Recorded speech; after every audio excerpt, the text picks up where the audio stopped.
Hey guys, welcome back to another video. And guys, ఈ వీడియోలో నేను సోలో లెవెలింగ్ చాప్టర్ 132 నుంచి చాప్టర్ 137 వరకు ఎక్స్ప్లెయిన్ చేయబోతున్నాను. సో వీడియో చాలా ఇంట్రెస్టింగ్ ఉంటుంది, అందుకే వీడియో స్కిప్ చేయకుండా లాస్ట్ కొనండి. అండ్ ఆల్సో గైస్, ఈ మధ్య నేను చిన్న వీడియోస్ ఎందుకు చేస్తున్నానంటే నాకు ఎగ్జామ్స్ వస్తున్నాయి. సో అందుకే ఇంటర్నల్స్ ఉంటాయి, రికార్డ్స్, అసైన్మెంట్స్ ఇవన్నీ ఉన్నాయి. సో అందుకే చిన్న వీడియోస్ చేస్తున్నాను. ఏదో బద్ధకం వల్ల చేయట్లేదు పెద్ద వీడియోస్. సో అందుకే అర్థం చేసుకోండి. అండ్ ఆల్సో ఈ వీడియోకి ఎక్కువ లైక్స్ కొట్టండి. అండ్ ఆల్సో ఛానల్కి కొత్తగా వస్తే ప్లీజ్ మర్చిపోకుండా సబ్స్క్రైబ్ చేసుకోండి. అండ్ ఆల్సో ఈ వీడియోని మీ ఫ్రెండ్తో కూడా షేర్ చేసుకోండి. అండ్ కామెంట్స్ కూడా పెట్టండి, మర్చిపోకండి. జెన్యున్ కామెంట్స్ పెట్టండి అండ్ ఎక్కువ కామెంట్స్ పెట్టండి.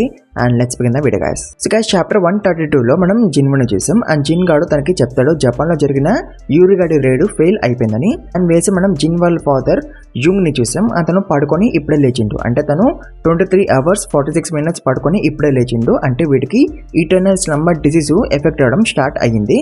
అండ్ తర్వాత వీడి అసిస్టెంట్ వీడితో అంటాడు, నేను మీకు 2 things చెప్పాలని. ఒకటేమో జిన్వు వాళ్ళ అమ్మ గురించి, ఎందుకంటే తను ఇటర్నల్ స్లంబర్ నుంచి లేచింది కదా. దాంతో యుంగాడు అనుకుంటాడు జిన్వు దగ్గర ఇటర్నల్ స్లంబర్ కి క్యూర్ ఉందని. అండ్ సెకండ్ థింగ్ ఏంటంటే ఈ అమ్మాయి, బట్ ఈ అమ్మాయి ఎవరో మనకి తెలీదు, తర్వాత తెలుస్తుంది. అండ్ వేరే సైడ్ మనం యూరిగాని చూసాం. అండ్ వాడిని జైన్స్ తినేసి ఇట్లా లప్పకని నోట్లో వేసేసుకుంటాయి. సో యూరిగాడి పోవడంతో ఇంకా జపాన్ వాళ్ళు ట్యాంక్స్ తో మిసైల్స్ తో జైన్స్ మీద అటాక్ చేస్తారు. బట్ ఆఫ్ కోర్స్ వాటి వల్ల జైన్స్ కి అసలేమి కావు, బికాస్ అవి మోషస్ కాబట్టి. అండ్ తర్వాత ఇంకా హంటర్స్ దిగుతారు జైన్స్ తో ఫైట్ చేయడానికి. బట్ ఆఫ్ కోర్స్ వాళ్ళ అటాక్స్ వల్ల కూడా పెద్ద ఎఫెక్ట్ ఏమీ పడదు మోషస్ మీద. అండ్ మీడియా వాళ్ళు అయితే హెలికాప్టర్లో వచ్చి మరి ఈ ఫైట్ ని కవర్ చేస్తుంటారు. అండ్ ఈ ఫొటోస్ అంతా కూడా జిన్వు చూస్తూ ఉంటాడు. అండ్ తను అనుకుంటాడు ఇది కూడా జేజో ఐలాండ్ లాగానే తగలడేలాగా ఉంది, దీనివల్ల మొత్తం ఏషియా డేంజర్లో పడొచ్చు, నేను జపాన్కి త్వరగా వెళ్ళాలని జిన్వు అనుకుంటాడు. బట్ అప్పుడే జీనా వచ్చి తనతో అంటది నువ్వు జపాన్కి పోవద్దని. సో దాంతో జిన్వు తనతో అంటాడు, డోంట్ వరీ, నేను ఎక్కడికి పోవట్లేదు, ఇక్కడే ఉండి రెస్ట్ తీసుకుంటాను అంటాడు. అండ్ తర్వాత జిన్వు పార్క్కి పోతాడు. అండ్ బెరుగాడిని సమ్మన్ చేస్తాడు. అండ్ వాడిని తిడతాడు, బికాస్ బెరుగాడు జీనాని చూసుకోకుండా టీవీ చూస్తున్నాడు కాబట్టి. అండ్ తర్వాత జిన్వు వాడిని అడుగుతాడు, జీనా ఈ మధ్య ఎట్లా బిహేవ్ చేస్తుందని. దానికి బెరుగాడు అంటాడు తను నార్మల్గానే బిహేవ్ చేస్తుందని. దాంతో జిన్వు అనుకుంటాడు మేబీ ఆ స్కూల్ ఇన్సిడెంట్ వల్ల జీనాకి ట్రామా అయ్యిందేమో, అందుకే తను అట్లా భయపడిపోతుంది. అండ్ జిన్వుని వెళ్ళనేయట్లేదు రేడ్ కి. సో దాంతో జిన్వు ఏం చేయాలని ఆలోచిస్తూ ఉంటాడు. అండ్ అప్పుడే యుంగడ్ మనుషులు వచ్చి జిన్వుని పట్టుకోబోతారు యుంగడ్ ఆఫీస్ కి. అండ్ యుంగు డైరెక్ట్ గా జిన్వుకి చెక్ ఇస్తాడు. అని అంటాడు, నేను ఒక ఆరోగెంట్ పర్సన్ కాదు, అండ్ మనీ అన్ని కొనగలదు అని అనుకున్న పర్సన్ కూడా కాదు. సో సింపుల్ గా చెప్పాలంటే వీడు జిన్వుకి చెప్తాడు నాకు ఇటర్నల్ స్లంబర్ జబ్బు ఉందని. And he wants to buy the healing potion. But healing potion ఉందని వీడికి తెలియదు కదా. సో దాంతో వాడు జిన్వుని అడుగుతాడు, మీ అమ్మకి ఈ జబ్బు ఎలా క్యూర్ అయింది, అసలు ప్రాసెస్ ఏంటని వీడు అడుగుతాడు జిన్వుని. సో దాంతో జిన్వు అనుకుంటాడు I have to make a choice అని. అంటే వీడికి నిజం చెప్పాలా వద్దా అని జపాన్కి వెళ్ళాలా వద్దా అని జిన్వు ఇప్పుడు చూస్ చేసుకోవాలి. అండ్ చాప్టర్ 132 ఇక్కడ ఎండ్ అయిపోద్ది గాయస్. సో గైస్, చాప్టర్ 133లో మనం జపాన్ ఒక సిచ్యువేషన్ ని చూస్తాం మళ్ళీ. అండ్ ఆ ఇస్రాన్ గేట్ లోకి వెళ్ళి 31 జైన్స్ బయటకు వస్తే, అండ్ దాంట్లోకి వెళ్ళి ఎస్రాన్ కంటర్స్ ఓన్లీ 2 జైన్స్ ని మాత్రమే డిఫీట్ చేయగలిగారు. అంటే ఇంకా 29 జైన్స్ ఉన్నాయి. అండ్ అవి అఫ్కోర్స్ సిటీ మొత్తాన్ని డిస్ట్రాయ్ చేస్తూ ఉంటాయి. అండ్ ఈ డంజన్ బ్రేక్ అయ్యి ఆల్రెడీ 2 days అయిపోయింది. అండ్ ఆల్సో ఒక్క జైంట్ గార్డ్ ఉంటాడు. అండ్ వాడు ఓన్లీ ఆ ఇస్రాన్ గేట్ ముందు కూర్చొని ఉంటాడు. అంటే వాడు ఆ గేట్ ని గార్డ్ చేస్తున్నాడు. అండ్ వాడు అక్కడ నుంచి అసలు కదలడు. అండ్ అఫ్కోర్స్ జపనీస్ వాళ్ళు ఏం పీకలేకపోతారు అని జైన్స్ ని ఆపలేకపోతుంటారు. అండ్ దాంతో ఈ జైన్స్ వేరే సిటీస్ కి కూడా వెళ్ళిపోతుంటాయి. అండ్ ఆల్సో ఈ జైన్స్ మనుషుల్ని తినేస్తూ ఉంటాయి. అండ్ వేసి మనం జిన్ గాని చూసాం. అండ్ వాడు షాక్ అయిపోతాడు, బికాస్ జిన్వు వాడికి చెప్తాడు నేను జపాన్కి పోతున్నా అని. అండ్ జిన్ గాడు జిన్వుని వెళ్ళొద్దని అంటాడు, బికాస్ అక్కడ జైన్స్ ఉన్నాయి కాబట్టి జిన్వు ఒక్కడే వాటిని హ్యాండిల్ చేయలేడని జిన్ గాడు అనుకుంటాడు. బట్ జిన్వు ఏమనుకుంటాడు, నేను జపాన్కి పోయి ఆ ఇస్రాన్ గేట్ ని క్లియర్ చేస్తే హాజిన్ గిల్డ్ పేరు పాపులర్ అవుతుంది అక్రాస్ ద వరల్డ్ అని జిన్వు అనుకుంటాడు. అందుకే తను జపాన్కి పోవాలని అనుకుంటున్నాడు. సో జిన్వు ఇంత చెప్పినా వినట్లేదు కాబట్టి జిన్ గాడు కూడా వస్తా అంటాడు జపాన్కి, బికాస్ వాడు కూడా పాపులర్ అవ్వాలి కదా, ఎప్పుడు జిన్వునే పాపులర్ అవుతాడు కదా. సో దాంతో జిన్వు జిన్తో అంటాడు, నేను ఎక్కడికి పోతున్నా తెలుసు కదా నీకు, ఎస్రాన్ గేట్ దగ్గరికి పోతున్నా, నువ్వు అక్కడ సేఫ్ గా ఉండకపోవచ్చు అని జిన్వు అంటాడు. దానికి జిన్ గాడు అంటాడు ఐ ట్రస్ట్ యూ జిన్వు, నువ్వు నన్ను సేఫ్ గా ఉంచుతావు అని అంటాడు. సో దాంతో జిన్వు నవ్వుతాడు. అని అంటాడు నేను ఉత్తుగానే అన్నాడు, నేను జపాన్కి పోవట్లేదు అని అంటాడు. అండ్ జిన్వు అక్కడి నుంచి వెళ్ళిపోతాడు తన ఇంటికి. అతను అనుకుంటాడు నేను ఈవెన్ తో నా షాడోస్ ని యూజ్ చేయలేకపోయినా ఆర్కిటెక్ట్ గాడు నా అతనే స్ట్రాంగ్ ఉన్నాడు. ఈవెన్ తో నేను 1 or 2 లెవెల్ ఉన్నా సరే, అంటే వాళ్ళలో నాకన్నా ఇంకా చాలా స్ట్రాంగ్ పీపుల్ ఉన్నారు, I have to become even more strong అని జిన్వు అనుకుంటాడు. అండ్ తర్వాత మనకి ఫ్లాష్ బ్యాక్ చూపిస్తారు లైక్ జిన్వు యుంగ్ తో ఏమన్నాడని. సో జిన్వు యుంగ్ కి చెప్పేశాడు నేను నీకు ఎలాంటి హెల్ప్ చేయలేనని. సో దానికి యుంగ్ జిన్వుని అడుగుతాడు అలా అయితే మీ అమ్మకి ఇటర్నల్ స్లంబర్ ఎలా క్యూర్ అయిందని అడుగుతాడు. సో దానికి జిన్వు అంటాడు ఒకవేళ నాకు దాని క్యూర్ తెలుసుంటే నేను ఎందుకు సైలెంట్ గా ఉంటాను, నేను మంచిగా డబ్బులు సంపాదిస్తా కదా, దాని గురించి అందరికి చెప్పి అని అంటాడు. అండ్ జిన్వు ఎందుకు హెల్ప్ చేయలేదంటే యుంగాడికి తనకి తెలియదు కదా యుంగాడు ఎలాంటి పర్సన్, తను మంచోడో చెడ్డాడో, వాడు ఏమైనా స్కీమ్ చేసి ఉండొచ్చు కదా, అందుకే జిన్వు వాడికి హెల్ప్ చేయడు. బట్ జిన్వు కొంచెం సాడ్ గా ఫీల్ అవుతాడు, ఎందుకంటే యుంగ్ ఎంతైనా అయిన జిన్ వాళ్ళ ఫాదర్ కదా. But Holi water of life చాలా లిమిటెడ్గా ఉంది జిన్వు దగ్గర. అందుకే తను చాలా కేర్ఫుల్గా యూజ్ చేయాలి హోలీ వాటర్ ఆఫ్ లైఫ్ని. అండ్ ఆల్సో జిన్వు డిసైడ్ అవుతాడు జపాన్కి పోవాలని to become even more strong. And తను వాళ్ళ అమ్మకి చెప్పేసాడు నేను జపాన్కి పోతానని. అండ్ వాళ్ళ అమ్మ ఏమీ అగ్నెస్ట్గా ఉండదు జిన్వుకి, తను ఈజీగానే ఒప్పేసుకుంటుంది. బికాజ్ జిన్వు పీపుల్కి హెల్ప్ చేయాలి కదా, ఎందుకంటే తను ఒక ఎస్రాంగ్ అంటారు కాబట్టి. అండ్ తర్వాత జిన్వు జీనా దగ్గరికి వెళ్తాడు తనని ఒప్పడానికి. అండ్ తను అంటాడు నేను ప్రతిసారి చావుకి దగ్గరికి వెళ్తాను బట్ మళ్ళీ బ్రతికి వస్తాను. అండ్ నేను బ్రతికి వచ్చినప్పుడల్లా కూడా చాలా థ్యాంక్ఫుల్గా ఉంటాను. అండ్ ఈసారి కూడా మళ్ళీ వెళ్ళిపోతున్నాను అండ్ మళ్ళీ బ్రతికి తిరిగి వస్తాను, I promise. And also Jinwu జీనాకి థ్యాంక్స్ అని చెప్తాడు. బికాస్ ఇన్ని సంవత్సరాలు జీనా ఎప్పుడు తనని ఆపలేదు కాబట్టి. అండ్ ఈసారి కూడా తనని వెళ్ళడానికి పర్మిషన్ ఇవ్వమని అడుగుతాడు. అండ్ ఆల్సో జిన్వు అంటాడు నేను ఎక్కడికి పోయినా సరే నేను నిన్ను కంఫర్మ్గా ప్రొటెక్ట్ చేస్తానని. అండ్ తర్వాత కన్నీ ప్రెస్ మీట్ పెడతాడు. దాంట్లో జిన్వు మాట్లాడతాడు. అండ్ ప్రెస్ మీట్ అయ్యాక జిన్వు జపాన్కి వెళ్ళిపోతాడు. అండ్ జిన్వు తనతో పాటు జిన్గాని కూడా తెచ్చుకుంటాడు. అండ్ చాప్టర్ 133 ఇక్కడ ఎండ్ అయిపోతుంది గాయస్. సో గాయస్ చాప్టర్ 134లో మనం ఆర్మీ ఆఫీసర్స్ ని చూస్తాం. సో వాళ్ళు పేషెంట్స్ ఉంటారు కదా హాస్పిటల్లో, వాళ్ళని ఎవాక్యువేట్ చేసి ఉంటారు. బట్ 10 పేషెంట్స్ మిగిలిపోతారు, అంటే వాళ్ళకి ప్లేస్ సరిపోదు ట్రక్ లో. అండ్ ఆ 10 పేషెంట్స్ ఆల్మోస్ట్ చనిపోయే ప్లేస్ లో ఉంటారు. సో దాంతో ఆర్మీ ఆఫీసర్స్ వాళ్ళని ఇక్కడే వదిలేసి వెళ్ళిపోదామని అనుకుంటారు, బికాస్ వాళ్ళు ఎలాగో చనిపోతారు కాబట్టి. బట్ ఇద్దరు డాక్టర్స్ ఉంటారు, వాళ్ళు మేము రామని అంటారు ఈ 10 పేషెంట్స్ ని వదిలేసి. బికాస్ ఆ డాక్టర్స్ ఆ పేషెంట్స్ కి ప్రామిస్ చేస్తారు వాళ్ళ పక్కనే ఉంటామని లాస్ట్ మూమెంట్ వరకు. సో దాంతో ఆర్మీ వాళ్ళు కూడా ఇక్కడే ఉండడానికి డిసైడ్ అవుతారు, బికాస్ వాళ్ళు సిటిజన్స్ ని వదిలేసి వెళ్ళిపోయారు కదా. అండ్ అప్పుడు అక్కడికి జైన్స్ వచ్చేస్తాయి అండ్ వీళ్ళ మీద అటాక్ చేయబోతాయి. బట్ అప్పుడే జిన్ముది నాగా షాడో వస్తుంది అండ్ ఆ జైన్స్ ని వేసి పడేస్తుంది. అండ్ మన జిన్ గాడు కూడా డాక్టర్స్ ని ప్రొటెక్ట్ చేస్తూ ఉంటాడు అండ్ ఎవాక్యుయేషన్ లో హెల్ప్ చేస్తూ ఉంటాడు. అండ్ ఆఫ్ కోర్స్ మన జిన్ము కూడా ఇక్కడికి వచ్చేస్తాడు. అంతను అన్ని షాడోస్ ని కూడా సమన్ చేస్తాడు. అండ్ మన షాడోస్ బయటకు వస్తే ఏమవుతుందో మీకు తెలుసు కదా, మీరు ఏమనుకుంటున్నారో అదే అవుతుంది. అండ్ మన షాడోస్ అండ్ మన జిన్వు కలిపి జైన్స్ ని వేసి పడేస్తూ ఉంటారు. అండ్ వేరే సైడ్ మనం అమెరికన్ ఎస్రాంగ్ కంటెస్టెంట్స్ ని చూస్తాం. అండ్ వాళ్ళందరూ కూడా డిస్కస్ చేసుకుంటుంటారు అబౌట్ జిన్వు. అంటే వాళ్ళు అనుకుంటారు లేడీస్ ఎల్లారో జిన్వుని అప్గ్రేడ్ చేయలేదు కదా, తను మధ్యలోనే భయపడిపోతుంది కదా డార్క్నెస్ ని చూసి. సో తను జిన్వుని అప్గ్రేడ్ చేయలేదు కాబట్టి జిన్వు వీక్, అంతను కంఫర్మ్ గా జపాన్ లో పోతాడని వీళ్ళు ఫిక్స్ అయిపోతారు. అండ్ వీళ్ళు బెట్లు కూడా కట్టుకుంటారు జిన్వు కంఫర్మ్ గా పోతాడని. బట్ అక్కడ థామస్ గాడు కూడా ఉంటాడు అండ్ వాడు వీళ్ళకి వ్యతిరేకంగా బెట్ కడతాడు, అంటే జిన్వు కంఫర్మ్ గా బ్రతుకుంటాడు అని. అండ్ థామస్ గాడు వాడి గిల్నే బెట్గా పెడతాడు. అండ్ థామస్ గాడు అంటాడు ఫస్ట్ మనదే మనం చూసుకోవాలి, మన యూఎస్ లో కూడా ఒక ఎస్రాంగ్ గేట్ ఓపెన్ అయింది అండ్ రేపే డంజన్ బ్రేక్ అవ్వబోతుంది, సో ఫస్ట్ మీరు బ్రతికుంటారో లేదో చూసుకోండి అని అంటాడు. అండ్ ఆల్సో థామస్ గాడు అనుకుంటాడు నేను జపాన్కే పోవాల్సింది, అక్కడ చాలా మజా వచ్చాడు అని అనుకుంటాడు. అండ్ వేసెడ్ అఫ్ కోర్స్ మన షాడోస్ జైన్స్ ని వేసి పడేస్తుంటే జైన్స్ కి అసలు ఛాన్స్ ఇవ్వవు. అండ్ అప్పుడే ఆర్మీ సోల్జర్ వచ్చి జిన్వుకి థ్యాంక్స్ అని చెప్తాడు for saving them. But Jinwoo army officer ని మెచ్చుకుంటాడు, లైక్ నువ్వు ఒక బ్రేవ్ సోల్జర్ అని. అండ్ తర్వాత జిన్ను ఆ సోల్జర్ గాని ఎవాక్యుయేట్ చేపించేస్తాడు. అండ్ తర్వాత జిన్వు ఆ జైన్స్ ఒక షాడోని ఎక్స్ట్రా చేస్తాడు. అండ్ చాప్టర్ 134 ఇక్కడ ఎండ్ అయిపోతుంది గాయ్స్. సో గాయ్స్ చాప్టర్ 135 లో నగయా, నగత్సుకువా, షిజుఓకా, తకయామా అండ్ నగోనో ఈ సిటీస్లోకి వెళ్ళిన జైన్స్ అన్నింటిని కూడా మన షాడోస్ వేసేస్తాయి. దాంతో మాత్రం కూడా షాక్ అయిపోతాడు. అండ్ వాడు ఫస్ట్ టైం జిన్వుని ఎయిర్పోర్ట్ లో చూసినప్పుడే అనుకున్నాడు జిన్వు చాలా స్ట్రాంగ్ అని. బట్ ఈ మాత్రం కాడు జిన్వుని ఓన్లీ ఒసాకా సిటీలో మాత్రమే ఉంచుదాం అనుకుంటాడు to defend Osaka city. And వీడు అనుకుంటాడు జిన్వు ఎంత స్ట్రాంగ్ అయినా జిన్వు ఒక్కడే అన్నికడం జైన్స్ ని హ్యాండిల్ చేయలేడని. అందుకే వీడు వేరే కంట్రీస్ లో నెగోషియేట్ చేద్దాం అనుకుంటాడు వాళ్ళ హంటర్స్ ని పంపించడానికి టు జపాన్. బట్ జిన్వు వీడి ప్లాన్ కి ఒప్పుకోడు. జిన్వు ఒక్కడే అన్ని జైన్స్ ని హ్యాండిల్ చేద్దాం అనుకుంటాడు అన్ని సిటీస్ లో. సో యాక్చువల్ గా అయితే ఇది ఒరిజినల్ గా మార్చిపోతాడు ప్లాన్. బట్ జిన్వు ఈ ప్లాన్ ని ఎగ్జిక్యూట్ చేస్తున్నాడు. అండ్ వేసే జిన్వు ఆ జైన్స్ షాడోని ఎక్స్ట్రా చేస్తాడు. అండ్ వాటికి జిన్వు 1 2 3 4 5 6 అని పేరు పెడతాడు. అండ్ తర్వాత జిన్వు ఇంకా షాడో సోల్జర్స్ ని క్రియేట్ చేద్దామని అనుకుంటాడు.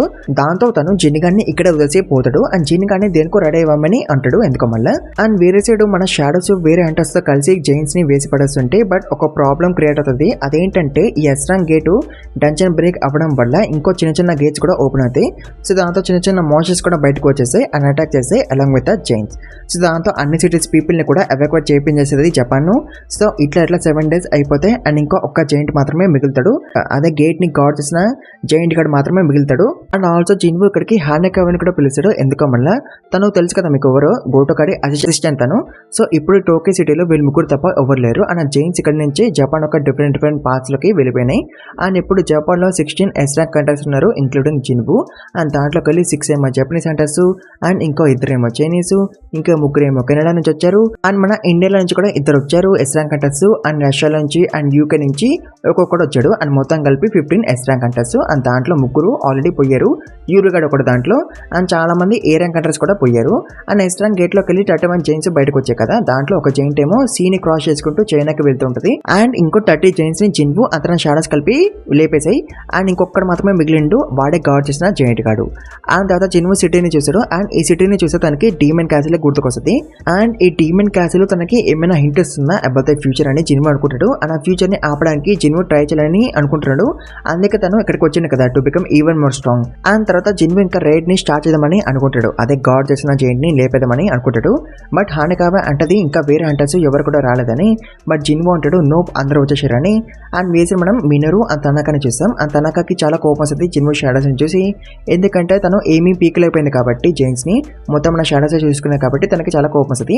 అండ్ వేసే జిన్వు తన షాడోస్ అన్నిటిని కూడా సమన్ చేస్తాడు. అంటే మొత్తం ఒక ఆర్మీని సమన్ చేస్తాడు. జింగ్ అండ్ హానకావాని దూరంగా వెళ్ళిపోమని అంటాడు. అండ్ తర్వాత జిన్వు షాడో ఆర్మీ చార్జ్ అని అంటాడు.